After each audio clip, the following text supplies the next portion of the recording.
What's up guys, and welcome to this video. We are continuing with the 2018 final exam for the DBE syllabus, but like I spoke about before, both this can also be used for IEB students. Okay, so question 4 is about work, energy and conservation of mechanical energy. Okay, so if that's a section that you want to look over, you can do so, but let's get into this question for right now.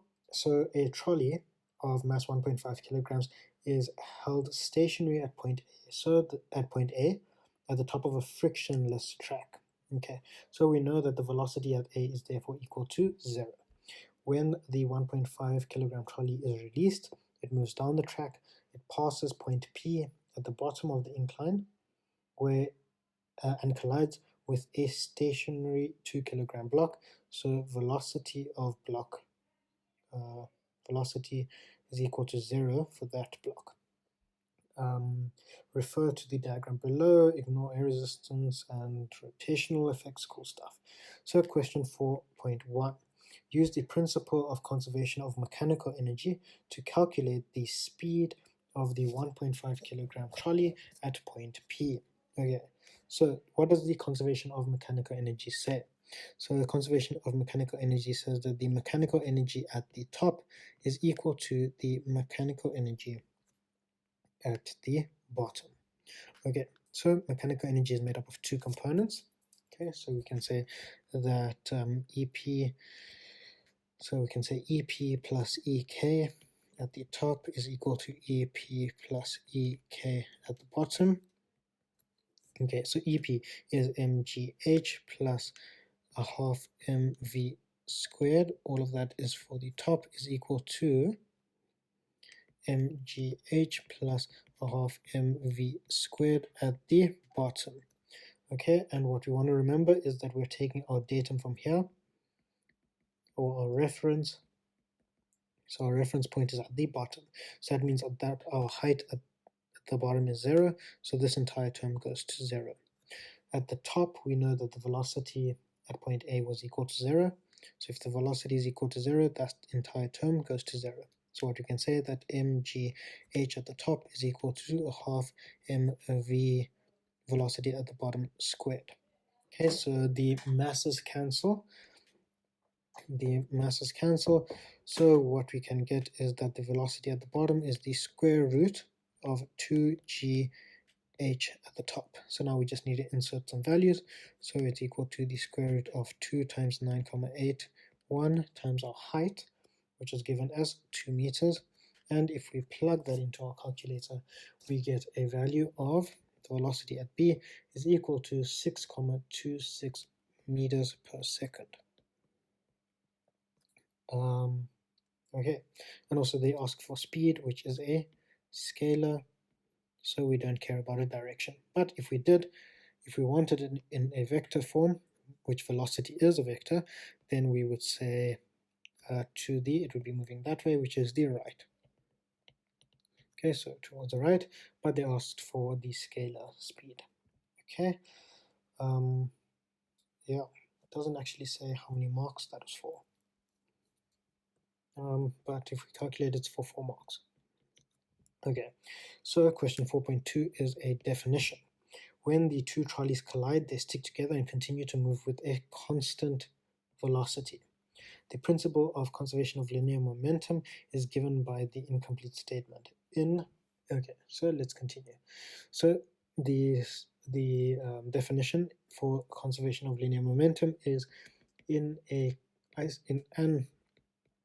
isolated system, the total linear momentum is conserved.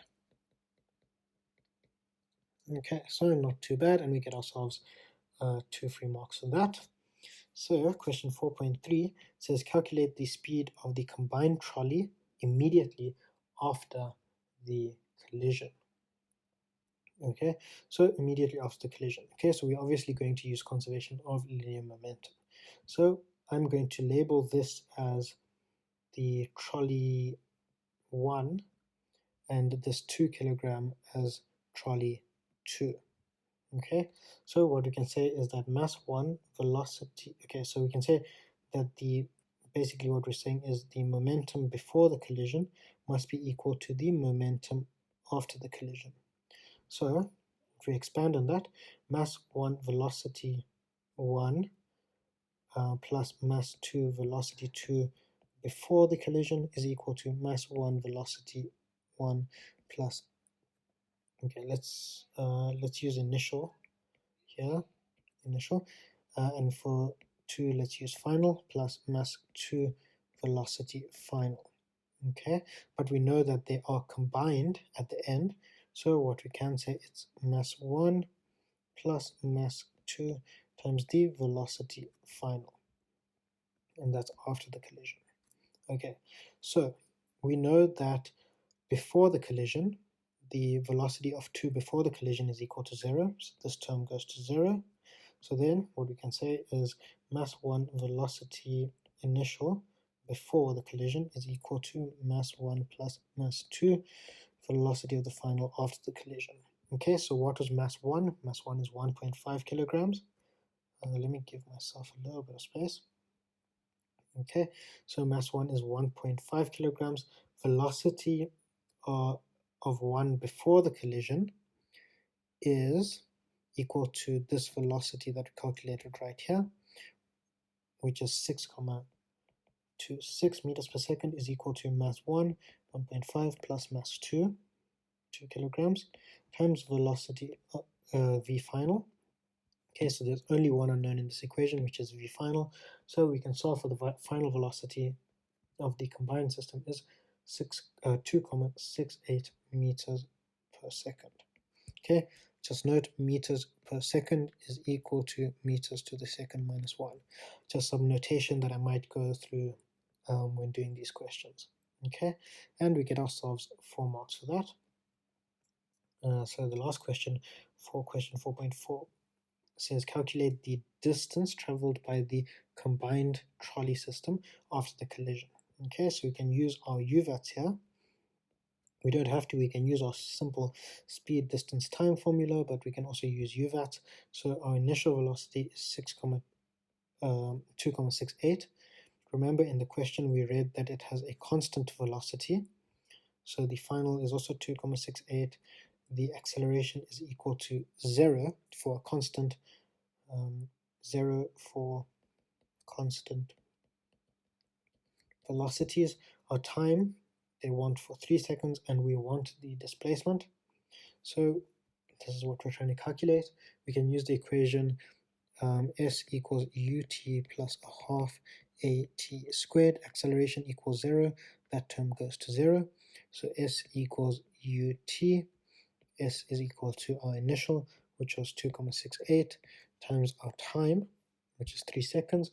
So we get that the displacement is equal to 8,04 units of meters. Okay, like I said before, we could have used the equation speed is equal to distance over time. So our distance is equal to speed times time, which is exactly that equation. So this might have been a bit of a faster way, but you'd have to recognize the constant velocity. Okay, so that was 13 marks. And it wasn't too bad, quite an easy question actually. Maybe a little bit of thinking needed to be done, but yeah, thanks for watching guys. I hope you found this useful.